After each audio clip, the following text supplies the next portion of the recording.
A gente agora há pouco estava falando sobre algumas diferenças entre eucariontes e procariontes. A definição básica, que eucariontes apresentam carioteca, uma membrana delimitando um núcleo, então eles têm núcleo de verdade, enquanto que procariontes não têm uma carioteca. Então, gente, eles não apresentam um núcleo. No lugar do núcleo, a gente vai ter o que se chama de um nucleóide. Qual é a mesma diferença? A diferença, moçada, é que quando a gente trabalha com o núcleo, no núcleo, o material genético, o DNA, está localizado no núcleo, separado do citoplasma por uma membrana, por um envelope, que é exatamente a carioteca. Sendo que no nucleóide, o material genético está diretamente mergulhado no citoplasma. Ou seja, não tem uma carioteca para separar citoplasma de núcleo, então ele está diretamente mergulhado no citoplasma. Só que além dessa diferença, que é a diferença primordial entre eucariontes e procariontes, eu queria lembrar de algumas outras diferenças em relação ao material genético. Seres eucariontes apresentam lá o DNA aberto, ou seja, aquele esquema da dupla hélice, bonitinho. Só que a dupla hélice, ela vai estar em cadeia aberta. Enquanto que seres procariontes também apresentam o DNA em dupla hélice, mas o DNA dos procariontes, ele é circular. Ou seja, a dupla hélice em bactérias, ora moçada, vai acabar tendo a forma lá de anel nesse caso. Ainda falando sobre algumas diferenças entre eucariontes e procariontes quanto ao material genético, no caso lá dos eucariontes, o DNA está associado a proteínas histonas. Ora, moçada, faz sentido nesse caso, porque o DNA dos eucariontes é muito grande. E para que serve mesmo a histona? Para poder compactar o DNA. Para poder pegar o DNA grandão, enrolar o DNA de maneira que ele caiba dentro da célula. Por quê? Porque eucariontes, eles têm muito DNA. Mas, gente, procariontes, lembrando que procariontes são as bactérias, esses caras apresentam bem pouquinho DNA. Como eles têm pouquinho DNA, o DNA deles naturalmente já é pequeno, então não preciso, moçada, compactar. Ele já é naturalmente pequenininho. Tanto é que seres procariontes apresentam DNA nu. Dizer que o DNA é nu quer dizer que o DNA não está associado a proteínas histonas. Nem precisa. O DNA já é menorzinho, então não precisa ser compactado. A gente tem que em organismos que são eucariontes, o DNA se divide, se organiza em vários cromossomos. Inclusive o número de cromossomos varia de espécie para espécie, Exemplo lá, em humanos, a gente vai ter 46 cromossomos por célula. Mas, gente, no caso de procariontes e bactérias, você sempre tem apenas um único cromossomo. O cromossomo, ele é único. Não interessa qual a espécie de bactérias, bactéria só tem um cromossomo e ponto final. Apesar da bactéria só ter um cromossomo, a bactéria apresenta estruturas chamadas de plasmídios, onde os plasmídios, eles são fragmentos de DNA extracromossomial em bactérias.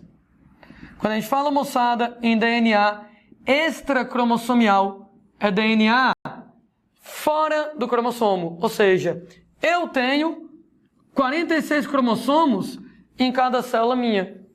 Enquanto, moçada, a bactéria só tem um cromossomo. Apesar de a bactéria só ter um cromossomo, ela tem vários plasmídios, vários fragmentos de DNA extracromossomial. Esses fragmentos de DNA extracromossomial, eles são circulares, que nem acontece com o cromossomo, Então o DNA das bactérias é circular e eles são desnudos. Ou seja, eles não apresentam associação com proteínas histonas. Um detalhezinho a respeito dos plasmídios é que eles têm genes que são úteis à vida da bactéria. Entretanto, esses genes não são essenciais à sobrevivência da bactéria. Como assim, Landim? Genes úteis, mas genes que não são essenciais à sobrevivência da bactéria. Ora, um exemplo que eu posso citar para vocês é o plasmídio R. Onde o plasmídio R, ele tem genes para que a bactéria seja resistente a antibiótico. Vem cá, ser resistente a antibiótico é fundamental à vida da bactéria? Toda bactéria tem que ser resistente a antibióticos para sobreviver? Não. Tem muitas bactérias que nunca vão ver um antibiótico na vida delas. Então, para a maioria das bactérias que nunca vão ver um antibiótico na vida delas, é desnecessário, moçada, você ter lá gene de resistência. Então, gene de resistência é um gene útil? Oh, claro que é útil, né? Especialmente se o antibiótico aparecer. Mas não é fundamental à vida, a não ser que o antibiótico apareça. Mas para a maioria das bactérias que nunca vão ver o antibiótico, eu vou argumentar com vocês que o plasmídio R não é fundamental. Então, genes úteis, mas não fundamentais à vida. A gente, moçada, falando ainda a respeito de eucariontes e de procariontes, bactérias, a gente ainda continua com comparação, que eu estava comentando que no caso dos eucariontes, nós vamos ter no DNA introns, exons e splicing. Tem tudo isso nesses caras, enquanto que em procariontes, em bactérias, não há introns, não há exons, não há splicing. Ô, Landim, por que mesmo, hein? Tava comentando, né, moçada, que o DNA dos eucariontes é grande, né?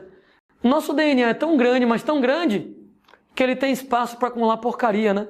É que nem quem mora numa casa muito grande, né, tem lá vários quartos e pode acumular um bocado de porcaria, um bocado de lixo, que não vai fazer problema para a vida dela. Mas quem mora num apartamento pequenininho, homem, se deixar o lixo começar a acumular, chega a hora que não tem espaço para suas coisas, só para o lixo. De maneira semelhante, o DNA das bactérias é tão pequenininho, mas tão pequenininho, que ele não tem espaço para acumular lixo. Então, em eucariontes, o DNA é grandão. Como é um DNA muito grande, tem muito espaço para acumular introns. Ah, tem um intron, não tem problema não, tem espaço, deixa lá. Mas bactéria não, bactéria o DNA é pequeno, não tem espaço para acumular, nesse caso lá o lixo, o DNA lixo, introns nessa situação.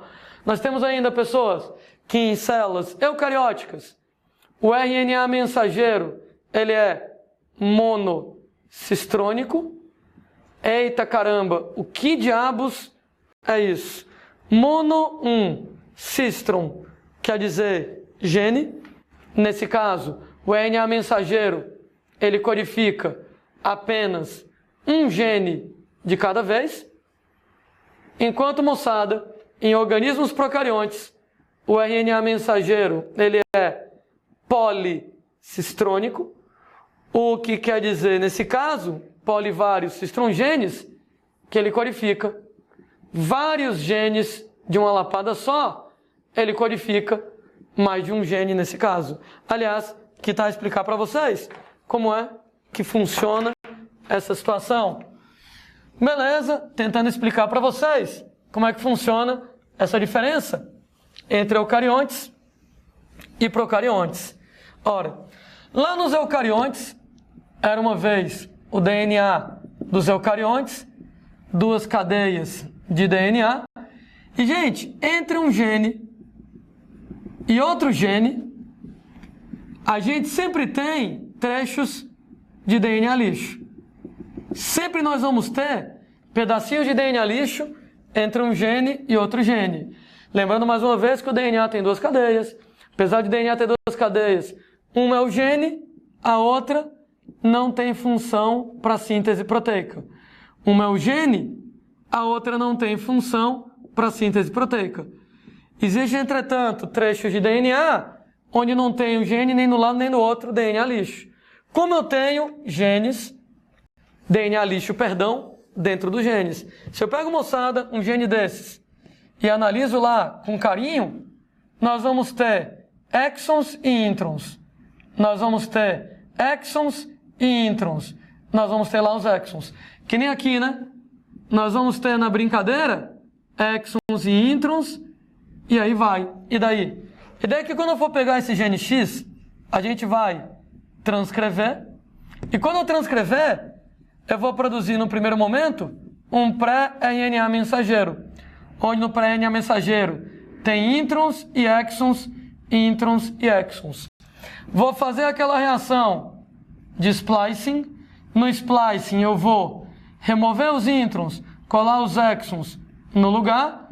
E agora eu tenho o RNA mensageiro maduro para ser traduzido numa determinada proteína. Lembrando, moçada, para vocês que o gene X tem um pré-RNA mensageiro e um RNA mensageiro só dele. Para o gene Y, eu faço outro. Quando eu for transcrever o gene Y, eu vou produzir um pré-RNA mensageiro só para Y, com direito a exons e introns só para ele. Vou fazer o splicing para poder produzir um RNA mensageiro Y, tiro os introns, cola os exons no lugar, e agora eu vou fazer a tradução para poder produzir a proteína do jeito que ela tem que ser. Fato é que eu estava comentando que o RNA mensageiro nos eucariontes, ele é monocistrônico. Cada RNA mensageiro é só de um gene. Esse RNA mensageiro é só do gene X para fazer a proteína que ele quer. Esse RNA mensageiro é só do gene Y para fazer a proteína que ele quer. Agora, isso aqui em seres que são eucariontes. Deixa eu só melhorar um pouquinho o meu esquema. Isso aqui em eucariontes. Porque em procariontes, o RNA mensageiro é policistrônico. Em procariontes, a brincadeira é diferente. Em seres procariontes, estou analisando aqui um pedaço do DNA. O DNA é circular, mas não estou desenhando o DNA todo. E para começar, alguns genes em relação lá aos procariontes ficam colados uns nos outros. Então a gente tem lá o gene A, o gene B e o gene C coladinhos um no outro. Olha a diferença em relação a nós, eucariontes, entre um gene e outro gene, eu sempre vou ter DNA lixo no meio. Então, entre o gene X e o gene Y, eu vou ter DNA lixo. Mas em bactérias, eu tenho vários genes que são colados. Genes que entre o gene e o outro não tem DNA lixo de jeito nenhum. Né? Claro, as cadeias complementares, mesmo esquema, sem função aqui nesse caso. Sendo pessoas que, como os genes estão coladinhos um no outro, bactérias elas são muito pequenininhas, então elas são muito práticas em tudo que elas fazem. Você vai lá e transcreve para fazer um RNA mensageiro, que é RNA mensageiro que codifica A, B e C. Lembrando duas coisas, na bactéria não tem esse lance de introns e exons, então não tem splice, não tem pré-RNA mensageiro e RNA mensageiro maduro, o RNA mensageiro já está lá. E o RNA mensageiro é policistrônico, né? Como eu estava comentando, em nós, eucariontes, o RNA mensageiro, ele é monocistrônico, ele codifica apenas o gene X, o RNA mensageiro, ele é monocistrônico, nesse caso, ele vai codificar apenas um gene, nesse caso, enquanto que nas bactérias, nos eucariontes, tem um RNA mensageiro só para X, tem um RNA mensageiro só para Y monocistrônico, na bactéria não, ele é policistrônico. Ele é policistrônico, codifica A, B e C ao mesmo tempo. E aí, moçada, quando a gente for fazer a tradução, aí o único trabalho que eu tenho é que quem faz a proteína é o ribossomo, né? Então a gente vai pegar esse RNA mensageiro, bota um ribossomo para fazer uma proteína. Bota um ribossomo para fazer uma proteína. Apenas no RNA mensageiro policistrônico, eu vou botar um ribossomo aqui e um aqui. De maneira, moçada, que eu vou fazer as proteínas A, B e C separadas. De qualquer maneira, praticidade, né?